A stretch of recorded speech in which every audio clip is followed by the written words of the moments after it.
4. The country has now moved to level 4. Certainly a lot to unpack at this hour as we look at the fact that will these restrictions go far enough in order to try to curb the further spread of this Delta variant that is seemingly wreaking havoc. Certainly a lot of concern the president expressing there around this particular variant and saying that government became aware of this variant just 2 days ago and certainly is acting swiftly. But let us, of course, go to this particular conversation as we get your rolling reaction then to the president's speech tonight. We're now joined by Professor Mellado, who is part of the Gauteng Coronavirus Command Council, and Dr. Mvuyisi Mzukwa, who's the Vice Chair at the South African Medical Association, and also economist Ndumiso Hadebe. Good evening to you all, and thank you so much for your time tonight. I'll begin with you, Prof. Mellado. Certainly you have been one of those critical people at the forefront then who have been advising some officials on what to do around this time. Talk to us then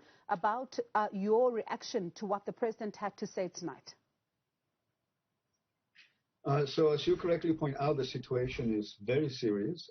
We have now, as of yesterday, found out that there is a change in the composition of the virus, where the Delta variant is basically now becoming dominant in the country.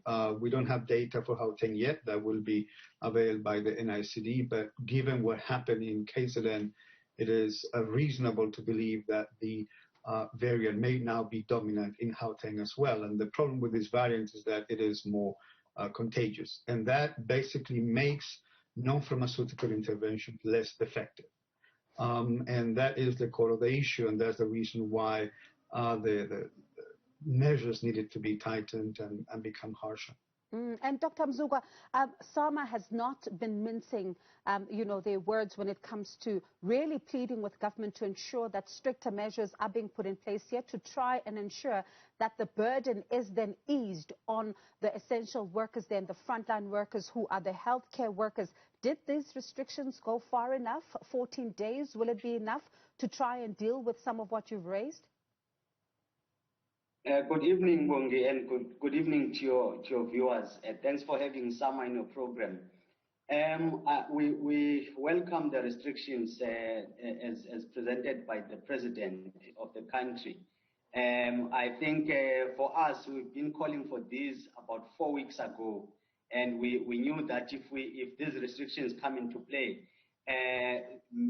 complications would be avoided in terms of burdening the healthcare system, and also avoiding deaths of patients. We are happy, though, that sanity has prevailed at the end of the day. So we are still waiting. I mean, to have restrictions, there are a few things that we need to observe. The first one will be, what do we do whilst we have restrictions? For example, we have closed lots of things like your alcohol ban and gathering and stuff like that. But what do we do? What's the planning in place? We can't be folding our arms and say, we'll wait, we'll close down all these things and wait. So what is happening? Is there any planning going on in the provinces? But also, we are worried about the implementation, the enforcement of these restrictions, because we know, first of all, political parties are guilty of not observing these restrictions, and the community then learn from them. And Ndumiso, if I can then just bring you into this particular conversation, certainly it was always going to be a rock and a hard place then for government, especially when you look at what even SAMA is saying, that they have been asking for these restrictions for at least 4 weeks now. Others even have said that too little, too late when you look at what the president had to announce tonight. Certainly, when one has to make such decisions to implement these particular restrictions, it is always a balancing act between lives and livelihoods. It certainly is, Bongiwe, and I think we see some of the learnings and insights that have come through from last year, from the initial level lockdown, level 5 restrictions, and the resultant impact that had on the South African economy. And what we've also seen is that the gradual easing of the economy since last year to date has resulted in some improvements. For instance, when it comes to retail trade data, where we've seen significant improvements across wholesale, retail, and motor trade numbers. And this instance, it's quite interesting because the South African government has shifted towards undertaking an intricate balancing act. The first of which we see in respect of restrictions that are related to restaurants, whereby sitting in restaurants is now prohibited. However, folks would be able then to purchase their orders online and so on and so forth. And sectors such as restaurants and so on, these are sectors that are typically affected by what is referred to in economics as elasticity of demand and supply factors. What that essentially means is that these are sectors that are very sensitive to price changes depending on what the supply or demand dynamics are. And we would know in these sectors that has a triple bottom line effect from a profitability, from an employment point of view, but also from the type of wages that workers are then able to earn during a lockdown period of this nature. And I see this is what has been tried to be balanced in terms of ensuring that there is some kind of activity, but ensuring that the requisite prohibitions are in place to really contain the spread of the Delta virus in this instance. Now, Ndumiso, briefly, in just 20 seconds, what damage then could this do to, industries like restaurants? Certainly 14 days, people may not even come to try and order some of those takeaways and maybe not even the deliveries.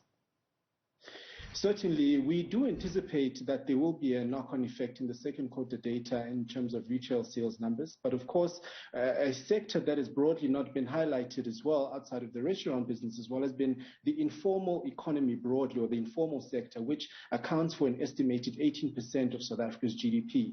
Now, of course, these are folks who work in gardens or domestic workers and so on and so forth, whom also affected by the same phenomenon of elasticity of demand issues. And unfortunately, in that instance, those are not high wage earners. And so the resultant impact of significant restrictions does certainly have an impact on their pockets. But certainly in this quarter's data, we do expect a knock-on effect in terms of a decline, in terms of the surge that we recorded in the last quarter. But I think it is indeed a solid balancing act that has been proposed here by the government. And we do certainly hope, I think, as the fellow panelists have recorded, that there is indeed a plan within this 2-week period to accelerate vaccinations, to ensure that public communication is bolstered, and also by ensuring that the phases in which the government has outlined are indeed achieved in line with the targets that have been communicated to the public. All right, Ndumiso, thank you so much for your time tonight. That's Ndumiso Hadebe there, an economist, just really giving us his reaction then to the President's address. Prof. Mellado, I'd like to come back to you here. I know that, this 14 days will be critical not only for people to stay indoors, for us to avoid physical contact, because we know how fast this Delta variant is set to be spreading. But certainly what is also going to be critical is the planning that then takes place behind closed doors to ensure that hospitals do in fact have enough beds, enough manpower, but also at the same time the vaccination rollout program, that it also is not impacted by this. Absolutely. So our advisory committee was always very clear about the fact that we can hope for, a good outcome, but we have to get ready for the worst. And we have always given to government a worst case scenario. Now, unfortunately, that worst case scenario happened to be not the worst case scenario, unfortunately, because we have a new variant around. Modeling was built upon the assumption that we will have only one type of virus, or one dominant type of virus, and that reinfections wouldn't occur. Now that has changed. So this means that the worst case scenario we provided to government for now a number of weeks, a month now, actually is now being revised as we speak to be even worse. So they are very much aware, the Office of the Premier is very much aware that the scenario we drew for them actually will worsen. How much will be the result of calculations and measurements? Because the key issue now when it comes to modeling and understand the severity of the problem is what is the rate of reinfection. How many people that have been infected will be reinfected with the new variant. So based on that, in the next days, we're going to be able to give revised numbers, and they're very much aware that they have to pump resources into the system, as they have been doing so far. And before I bring you back in, Dr. Mzukwa, I'd like to follow on that, Prof. Mellado. We saw reports that suggest that Gauteng may find itself in the same position as India. Was that part of your advice then to the Gauteng government? Okay, we don't want to compare South Africa to India. Those are different situations.